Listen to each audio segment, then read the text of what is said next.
parents didn't want children at the Christmas party, including my son, but I saw my sister's 3 kids. The snow fell gently outside the grand, glowing estate where the annual Christmas party was in full swing. Inside, the sound of laughter, clinking glasses, and the soft hum of carols created an illusion of warmth and togetherness. But for Emma, standing near the edge of the room, the festive lights felt harsh, and the laughter grated against her frayed nerves. Emma's 6-year-old son, Aiden, adored Christmas. The magic of the season lit up his bright blue eyes every year. And Emma had been looking forward to bringing him to the family party. But the invitation this year had come with a stinging condition: no children allowed. She had reluctantly complied, leaving Aiden with a sitter despite his disappointed pleas. Now, standing with a forced smile, Emma watched as her sister, Claire, walked into the room with her 3 children. They were dressed impeccably, their faces glowing as they received hugs and gifts from their grandparents. Emma's heart sank, her chest tightening as a wave of betrayal washed over her. The rule, it seemed, didn't apply to everyone. Emma made her way to the kitchen, her hands trembling as she clutched her drink. Her parents were there, overseeing the catering staff. Taking a deep breath, she approached them. Emma asterisk, I thought this was a no-kids party. Her mother glanced up, an apologetic smile on her lips.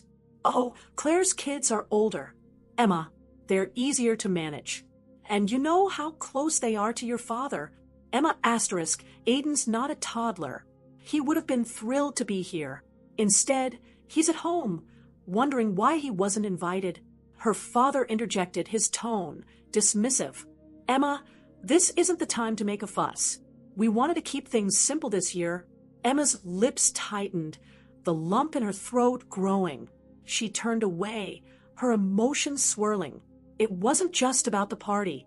It was about years of feeling overlooked, treated as less important than her perfect, accomplished sister. In the quiet of the hallway, Emma ran into Claire. The sight of her sister's smug smile was the final crack in her composure. Emma asterisk, must be nice to have special privileges. Claire asterisk, feigning innocence, what are you talking about? Emma asterisk, your kids are here. Aiden isn't. Mom and Dad made the rules clear, or so I thought. Claire asterisk, shrugging, it's not a big deal. Emma, maybe they just didn't think it'd matter to you. The words hit harder than Claire likely intended. Emma's anger bubbled over. Emma asterisk, it matters to me. It matters to Aiden. But of course you wouldn't understand that. Without waiting for a response, Emma stormed out into the cold night. She pulled her coat tighter around her and leaned against her car, taking deep, shuddering breaths. For years, she had played the role of the accommodating one, the understanding one. But tonight, something inside her shifted. The morning after the party, Emma couldn't shake the lingering bitterness.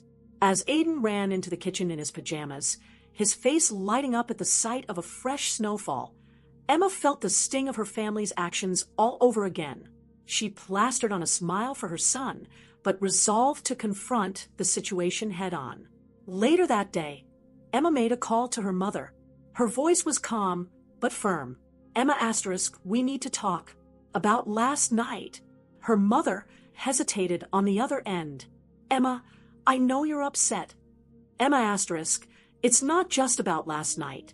It's about every time I felt like Aiden, and I don't matter as much as Claire and her kids. I'm done being quiet about it. Her mother sighed, a long silence following. Finally, she said, come over for lunch. Let's talk this through. Emma hesitated but agreed, determined to voice her feelings. At her parents' house, the tension was palpable. Claire was there, uninvited to the conversation, but clearly unwilling to miss it. As Emma sat across from her parents, she spoke with a clarity she hadn't known she possessed. Emma asterisk, I love this family, but I can't keep pretending that I don't see the favoritism. Last night wasn't just an oversight. It was a reflection of how you've always treated us. Aiden deserves better. I deserve better. Her father shifted uncomfortably, while her mother's face softened with guilt. Claire, however, scoffed. Claire, asterisk, you're being dramatic. Emma, they've done everything for you. Emma turned to her sister, her voice steady. This isn't about you, Claire. It's about the fact that our parents play favorites and you've always benefited from it. Her father finally spoke, his tone defensive. Emma, we never meant to hurt you. We thought you understood. Emma asterisk, understood what? That my son doesn't get the same love and attention as Claire's kids? That's not something I'm willing to accept anymore. The room fell silent. Emma stood, her heart pounding but her resolve unwavering. Emma asterisk, I don't want apologies. I want change. If you can't give that, then Aiden and I will build our own traditions. Without this family, as she left, Emma felt a mixture of sadness and empowerment. For the first time, she had stood up for herself and her son. It was both terrifying and liberating. That evening back home, Emma and Aiden built a snowman in their small yard. As they worked, Emma realized that she had the strength to create a life filled with joy and love, even if it meant letting go of the family she'd always yearned to belong to. In the coming weeks, Emma's parents reached out with genuine efforts to mend the rift. They invited Aiden to spend an afternoon baking cookies with them, a gesture that brought tears to Emma's eyes. It wasn't a perfect resolution, but it was a start. Emma knew the journey ahead would be complicated, but she also knew she had the courage to navigate it. She would no longer settle for less than what she and her son deserved, and in reclaiming her voice, she had found a strength she never knew she had. The months following Emma's confrontation were marked by a slow but deliberate shift. The tension between Emma and her family hadn't disappeared, but there was now an unspoken understanding that things needed to change. Emma focused on creating new traditions for Aiden. She planned a spring picnic for just the two of them, complete with homemade sandwiches and a kite they built together. They laughed as the kite soared into the sky, their bond growing stronger with each shared moment. Emma found herself cherishing these simple joys, realizing that her happiness didn't depend on her family's approval. Meanwhile, her parents began making genuine efforts to reconnect. Her mother started calling more frequently, asking about Aiden's school projects and offering to babysit. Her father, though less expressive, invited Emma and Aiden to a baseball game, a gesture that spoke volumes in its own quiet way. One afternoon, Emma received a call from Claire. She hesitated before answering, but decided to pick up. Claire, asterisk, hey, Emma, I was wondering if you and Aiden would like to come over for a barbecue this weekend. Emma paused, her mind racing. Was this an olive branch or another opportunity for Claire to assert her dominance? Emma asterisk, I'll think about it. Thanks for the invite. Claire's tone softened, surprising Emma. I mean it, Emma. I'd like to make things better between us. The barbecue turned out to be a tentative step toward healing. Claire's children played with Aiden, their laughter echoing through the backyard. Claire apologized, her words halting but sincere. Claire asterisk, I've been selfish. Emma, I'm sorry for not seeing how much it hurt you. Emma nodded, her emotions a mix of relief and caution.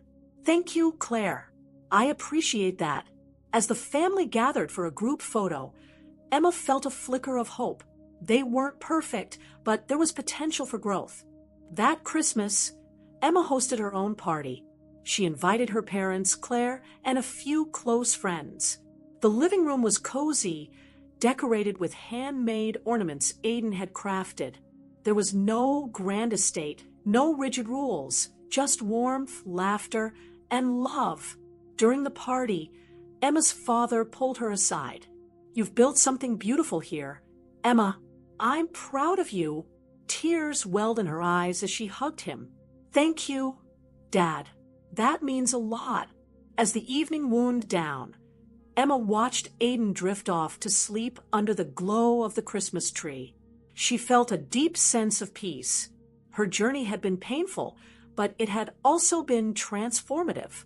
She had found her voice, reclaimed her worth, and created a life that truly felt like home. Emma knew there would still be challenges ahead, but she was ready to face them with courage, love, and an unwavering belief in herself. And as the snow fell gently outside, she realized she had finally found her place in the world.